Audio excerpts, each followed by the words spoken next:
Okay, so from that last video, all that I've done is I took the cover off for the chain, and inside it was caked on with this sawdust, and it's wet, but it's not wet with like a gassy solution, it's wet with just water. So I think that last time he cut it, he was maybe after a storm and the wood was wet. So I just have the chain off. Chain looks to be decent. Clutch looks, yeah, clutch is all good. It's not chewed to hell or anything. So I just put fuel in it. I haven't done anything else, and I'm just gonna try to start it. I mean, there wasn't any fuel in it, so we'll turn it on and give her some choke, and let's see if she'll fire off.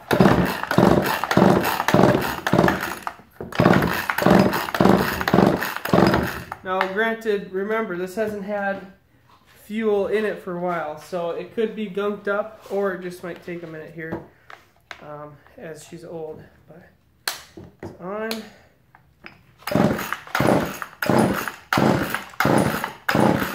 Has really good compression.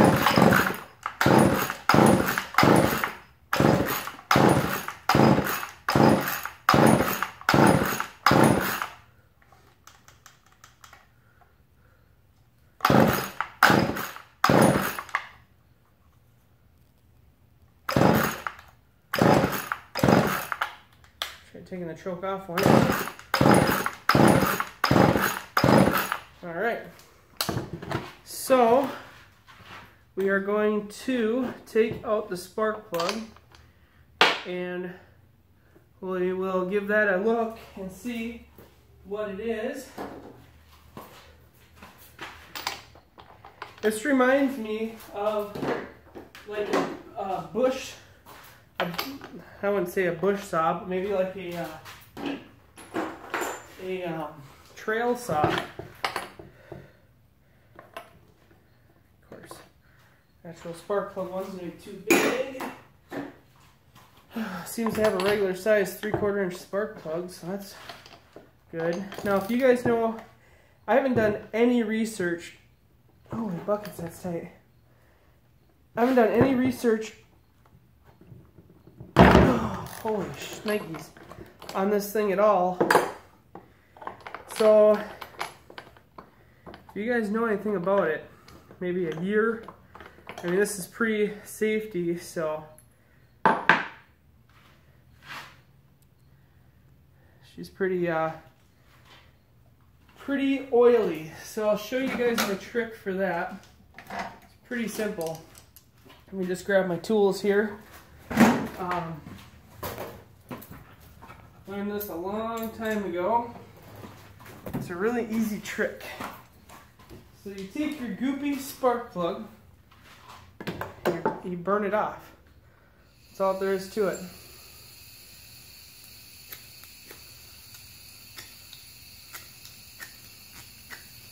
Come on.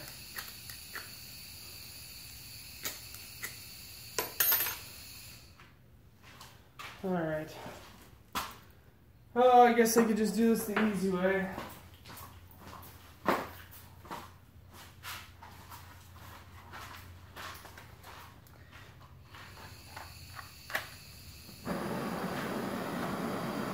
Okay. Let's take her. When you burn it off, it burns off any oil, and you want to heat it up until the little cross piece is red hot. And that's perfectly fine because it's not going to hurt it. It's made to get hot, right?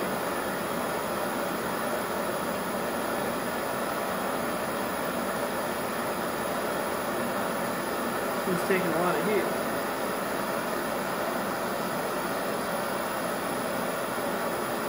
So you're drying it off. The spark plug looks pretty decent otherwise. Looks really decent otherwise. That's gonna take a minute to cool off. So just let her cool down for a minute. While she cools, I guess I can keep wiping her down. But yeah, so I have no idea. It feels like it has great compression, so I'm imagining she might have a little gunk in her, but we should be able to get that taken care of. Now ultimately, I'm going to get a new spark plug for it, but this is a good way of cheating to see, let's say you got something like this and you want to see if it's going to work before you really get into it. This is a good way of doing it. I know this is old because this cover is made out of steel, and nowadays it would be totally be plastic. So I'll have to look this up. This bad boy's vintage. Alright, so we got that a little cleaner. I'll move our paper towels out of the way. Alright, so still gonna be a little warm. So what I'm gonna do now, just to check here, so get it clicked in, and we're gonna check for spark. Now, if you've never checked for spark, it's super easy. Make sure your machine is on, and you're gonna pull it. You're gonna find something that's metal, like this muffler here, and you're just gonna ground that out to the metal. Now, don't touch the spark plug, only touch the boot, because it'll shock the heck out of you otherwise. And I'm getting spark in there. So with that being said, I know I have spark. Now if you do any sort of engine maintenance, remember, there's only 3 things you need. That is really hot. Fuel, air, and spark. So that is the only 3 things that you will need when working on an engine. Now this is kind of the scary part because you're putting a red hot plug or a very warm plug back into a motor. So hope that it doesn't fire off on you. You can just wait for it to cool down or risk it. I know my head's cut off in there, sorry. Running it back in by hand, and then just, you only have to snug it up. It was on there really tight before. Okay, so we got that. So we know we're getting spark with it on and everything else. So let's try it again. Ooh, that sounded promising.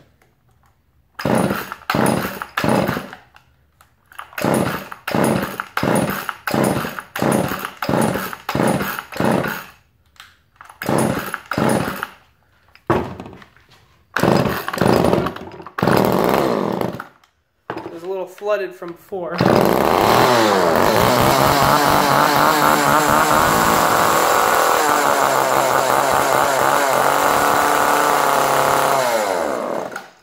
Put the choke on it. Now she's all flooded. Okay.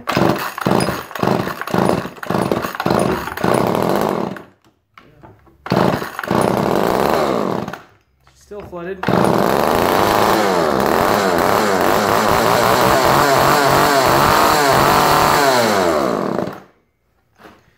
Okay. Not exactly an idler. Now we got a fuel situation here, and I'm unsure where it's coming from.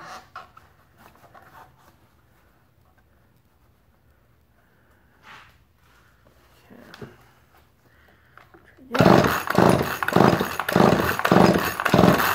Give her a tiny bit of choke.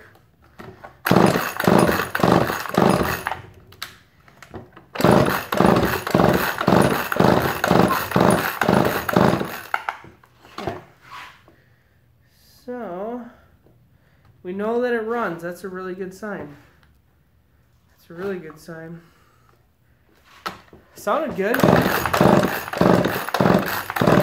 Okay, I feel the leak is up top, so we are going to have to work on getting this cover off. She probably needs a new fuel line.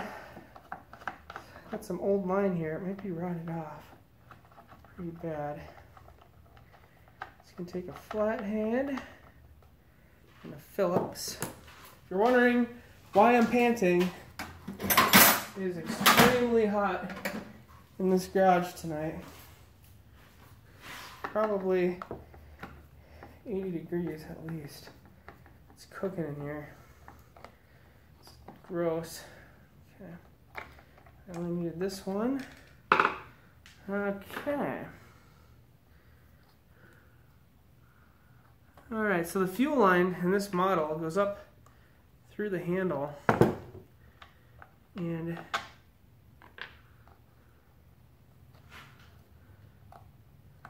it's leaking like right at the portion of the handle here, which is interesting.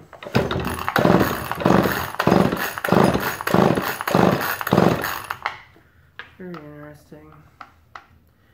Get this back screw put back on there. What are we at? 11 minutes. Okay. So, okay. Alright, so I need to take this apart further.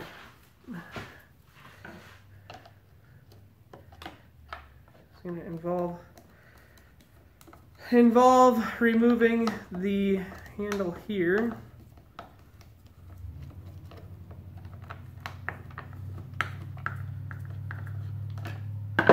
3 screws. Okay, and then there's 2 flathead screws on the top. That sounded like a pretty healthy motor to me. And that was all the work I did to it, you guys. I just took the side cover off, burned the plug, and she ran. Unfortunately, she probably sucked in a lot of stuff when I did that. Okay, so this is how the choke mechanism works. It, you can see it there, the carb sits on top. Got the choke right here, which is moved by that lever. All easy, accessible stuff, which is great. Got the, ooh, this thing is rotten bad. Oh God, it's just crumbling. Ew. Sorry, this is like, look at this. That's not good. So we're gonna have to get that out. Of course, it's gonna want to eat all of that when I rev her. So that's either very old or something. Maybe that's contributing here to our problems. Open this up. Take a gander at what's going on inside. Looks pretty clean, actually. I mean, for being what it is. It's so weird. So yeah, fuel line comes up, comes through on this case, and it's just, yeah, it's just leaking when I move this line in the back right here. Oh, there she went. So yeah, it's just a little bit of a rotten fuel line. Not a biggie. Here. So I'm just gonna have to go get a new fuel line. She should run. And that would explain why it stopped running, because it's sucking in air, so that explains a lot actually. So what does it take to get the side cover off? It's my next question, because I'm gonna have to get in here. So if I remove this back screw, it will release the handle, and then possibly this one, and I just replace the fuel line. Oh. Actually, maybe I can access this just from like this. Might be able to get to it from the back. Oh yeah, I can totally get to that from the back. That's simple, simple. In fact, if I pull it just a little bit, snip off that.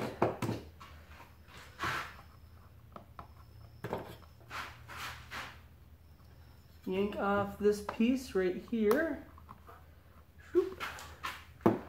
Grab this line, bring it back around and up. That will have successfully made a new fuel line. It'll just be a 1/4 inch shorter in the tank. Oh, come on.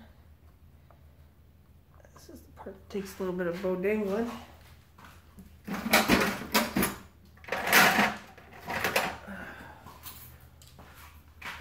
Try a needle nose. Get that fuel line. There's just a little plastic, you might call it a T.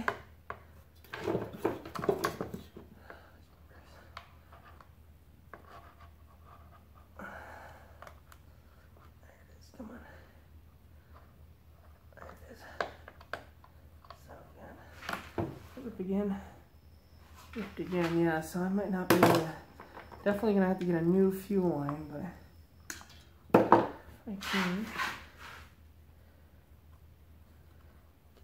I just want to try to get this hooked up enough.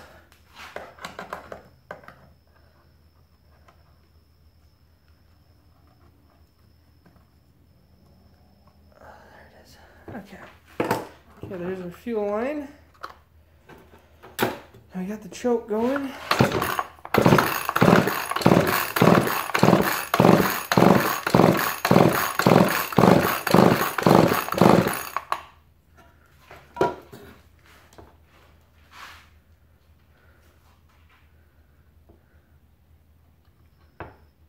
Oh yeah, we're flooded. We're flooded because I can see the fuel in there. Alright, I'm just going to tighten up this little screw on the back so that if it starts, I won't have to worry about flying away. It is hot in here. Holy crap. Okay, so we're going to have the butterfly wide open.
What I did there is I put my thumb over the hole so that